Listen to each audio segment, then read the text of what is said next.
तो अभी हम जो है हमारी चर्चा है वो शुरू करेंगे साथियों। और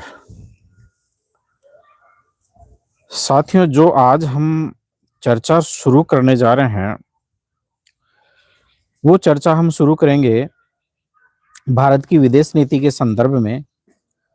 अर्थात अभी जब बजट सत्र चल रहा था, तो बजट सत्र के दौरान आप लोगों ने देखा होगा कि किस प्रकार से जवाहरलाल नेहरू की नीतियों को आधार बनाकर और उनकी आलोचना की गई,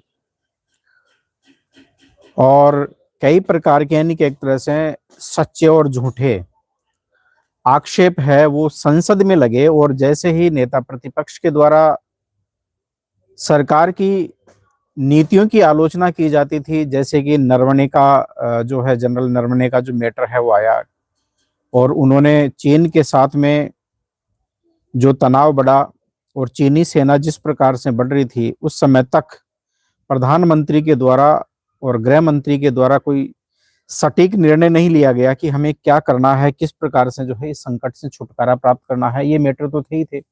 इसके साथ साथ में अभी ट्रम्प टैरिफ को लेकर और राजनीति है वो काफी यानी कि एक तरह से जो है वो आक्रामक रही है। अंतर्राष्ट्रीय राजनीति की दृष्टि से यदि हम बात करते हैं, तो भी यानी कि एक तरह से ये बात है वो निकल कर सामने आती है कि अंतर्राष्ट्रीय राजनीतिक दृष्टि से भी भारत की विदेश नीति है वो अभी कहीं ना कहीं पर हमें हाशिए पर जाती हुई जो है वो नजर आ रही है। तो ऐसे बहुत सारे इशू हैं, बहुत सारे ऐसे मुद्दे हैं जिनको लेकर आज हम चर्चा है ये वो हम करेंगे। और इसी कड़ी में यानी कि एक तरह से आज की ये जो डिस्कशन है, आप सभी जानते हैं कि 1947 में 15 अगस्त 1947 को हमारा देश आजाद हुआ, भारत आजाद हुआ। उस समय तक हम आर्थिक रूप से बहुत कमजोर थे। अंग्रेजों के एक लंबे शोषण के बाद में न यहाँ पर रोजगार था, न उद्योग धंधे थे, और हमारी दूसरे देशों के ऊपर और विशेष रूप से उस समय पश्चिम के ऊपर हमारी निर्भरता थी। लेकिन एक वो ऐसा दौर भी था जब प्रथम और द्वितीय विश्व युद्ध का जो काल है वो जस्ट समाप्त हुआ था। पहले 1919 में जो है 18 में जो है वो 1914 से 1918 तक प्रथम विश्व युद्ध हुआ, और फिर 1939 से 1945 तक द्वितीय विश्व युद्ध हुआ। और इस द्वितीय विश्व युद्ध में भारत अंग्रेजों की ओर से जो है वो युद्ध लड़ा था, इसलिए अलग से भारत की तो कोई भूमिका नहीं थी। लेकिन मित्र राष्ट्रों के साथ में जो है भारत अपने आप में यानी कि एक तरह से जो है विजेता राष्ट्रों में सम्मिलित था। अब आती है भारत की विदेश नीति की बात। लेकिन जब भारत स्वतंत्र हुआ उस समय हमने न तो पूंजीवादी गुट का समर्थन किया और न ही साम्यवादी गुट का समर्थन किया, क्योंकि आप उस समय शायद आप लोगों को मालूम होगा कि अंतरराष्ट्रीय वैश्विक राजनीति में दो जो गुट है वो प्रमुख रूप से यानी कि एक तरह से जो है सक्रिय थे उस समय, और विश्व जो है दो गुटों में विभक्त था। एक पूंजीवादी गुट जिसका नेतृत्व अमेरिका कर रहा था, दूसरा साम्यवादी गुट जिसका नेतृत्व सोवियत संघ कर रहा था। उसी सोवियत संघ से टूटकर आज रूस बना है। तो सोवियत संघ के साथ में बांग्लादेश के साथ में पाकिस्तान के साथ में 1971 का जब हमारा युद्ध हुआ था और बांग्लादेश का जो है निर्माण हुआ, उस समय से सोवियत संघ ने जो है वो हमारी पूरी मदद की है, और सोवियत संघ के साथ में अमेरिका के बजाय हमारी ज्यादा मित्रवत संबंध है।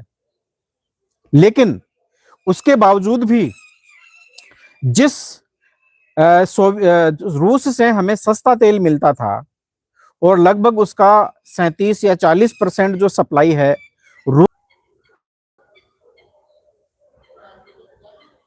तो उसमें यानी कि एक तरह से आज कम से कम 5-6 डॉलर प्रति बैरल हमें जो है रूस से हमें तेल है वो सस्ता मिलता था। लेकिन उसके बावजूद भी अभी जिस प्रकार से अमेरिका में एप्स्टीन फाइल्स खुली हैं, आप सभी जानते हैं सोशल मीडिया के ऊपर। अब एप्स्टीन फाइल्स के बारे में ज्यादा यानी कि एक तरह से बताने की आवश्यकता नहीं है, लेकिन एक सबसे महत्वपूर्ण जो बयान है वो अमेरिकी राष्ट्रपति का है, और अमेरिकी राष्ट्रपति ने यानी कि एक तरह से बयान देते हुए ये कहा है कि Modi is a great man, but I don't want to destroy Modi's political career. यानी मैं मोदी है वो एक, यानी एक तरफ वो जो है वो प्रधानमंत्री मोदी की तारीफ करते हैं, लेकिन इसके साथ साथ में ये धमकी भी देते हैं, ये कहते हुए, जिसमें धमकी का एक भाव छुपा हुआ है, कि मैं मोदी का राजनीतिक कैरियर समाप्त नहीं करना चाहता।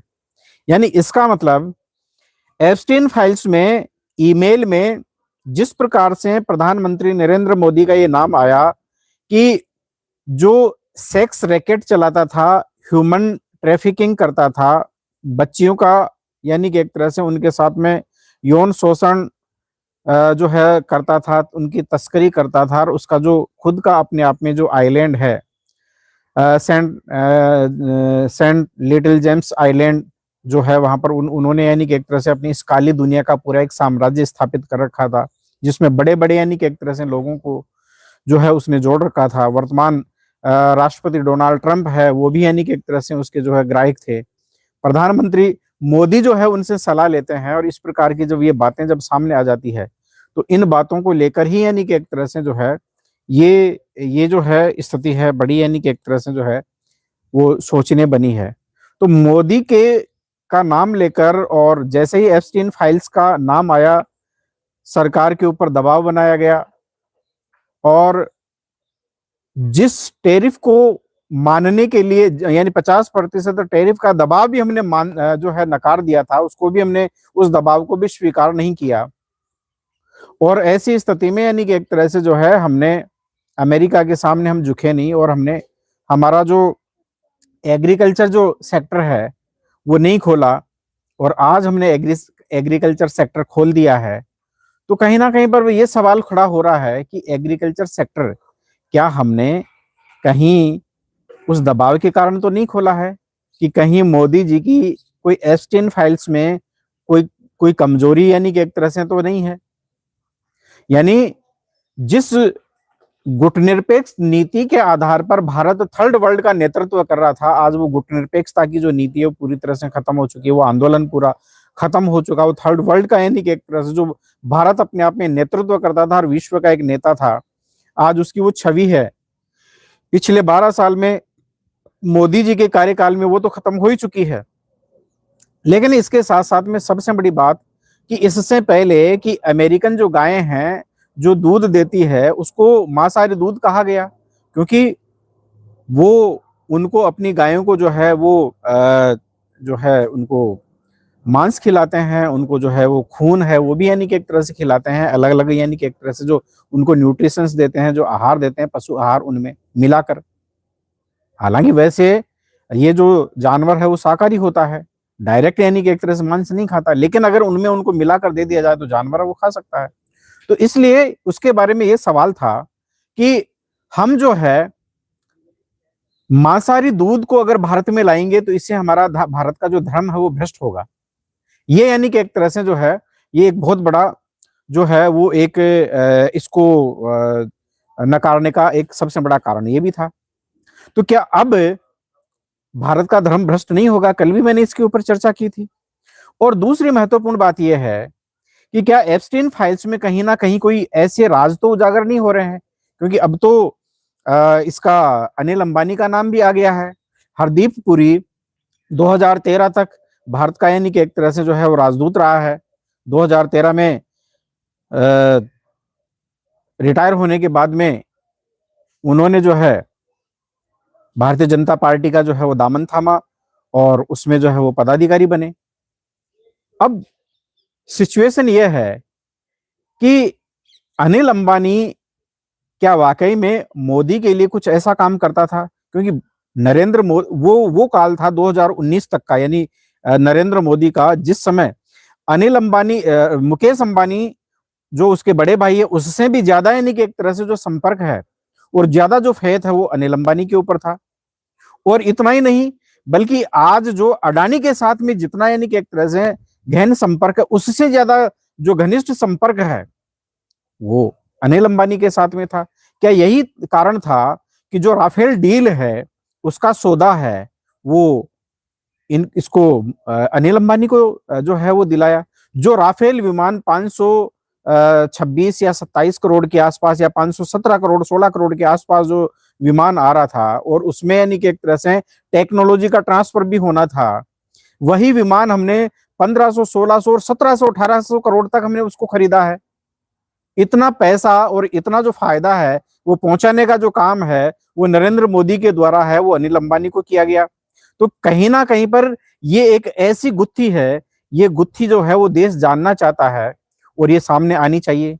जिन जिन देशों के जो नाम है या जिन जिन देशों के प्रमुख, उनके प्रधानमंत्री या मंत्रियों के जो नाम है एप्स्टीन फाइल्स में आया है, उन देशों में वहां की पब्लिक ने जो है बड़ा बवाल किया है। वहां पर जो है बड़े बड़े जो है भयंकर आंदोलन हुए हैं उनके खिलाफ।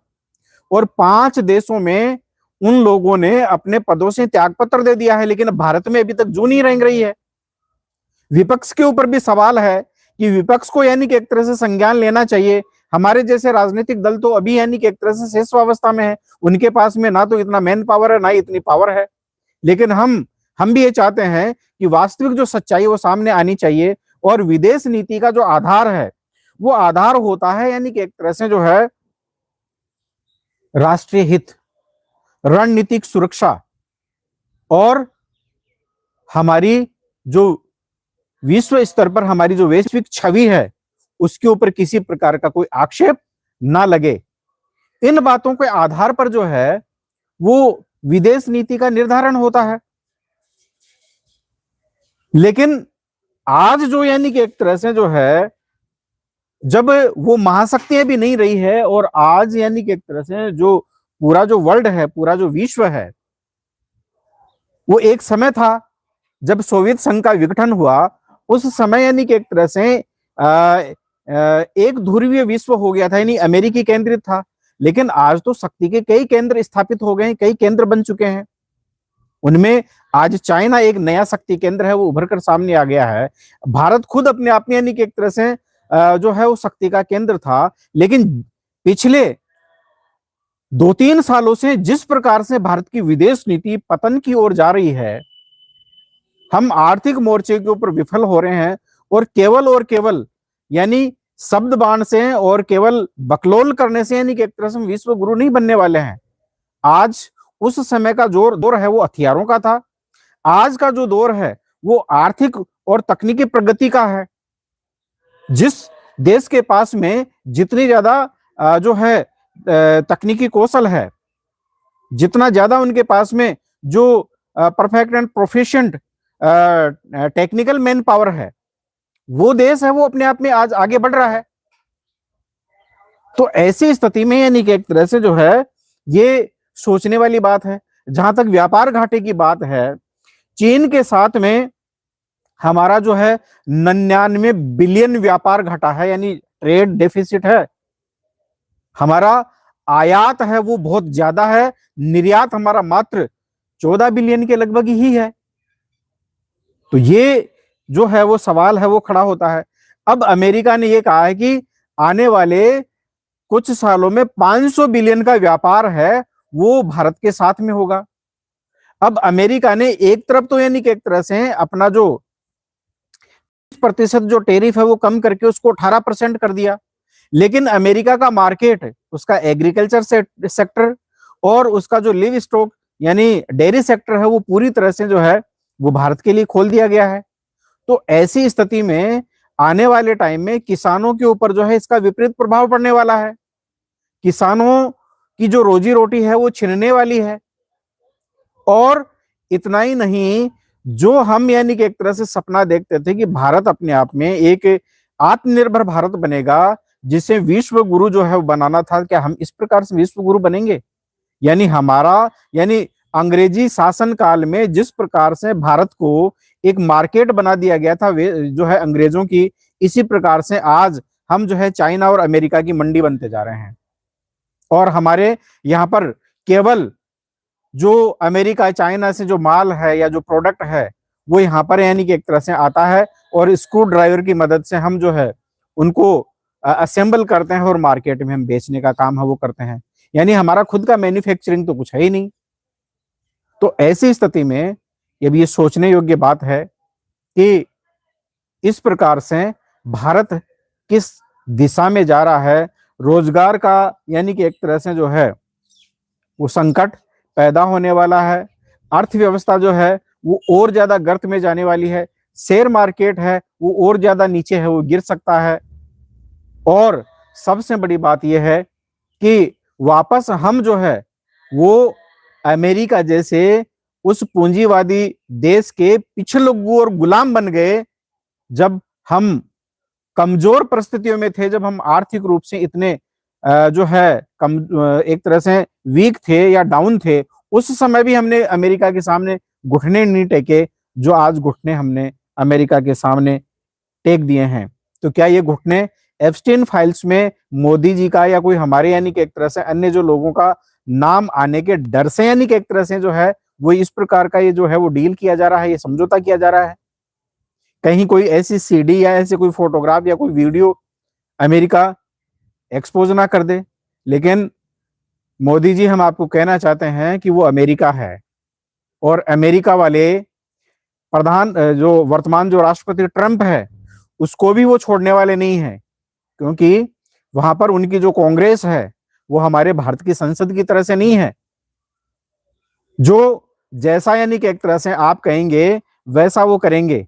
वहां के जो कांग्रेस है अर्थात सीनेट और वहां की जो प्रतिनिधि सभा है, और सीनेट वहां पर शक्तिशाली है, और आज सीनेट ने जो है ट्रंप के खिलाफ वो प्रस्ताव पारित किया है।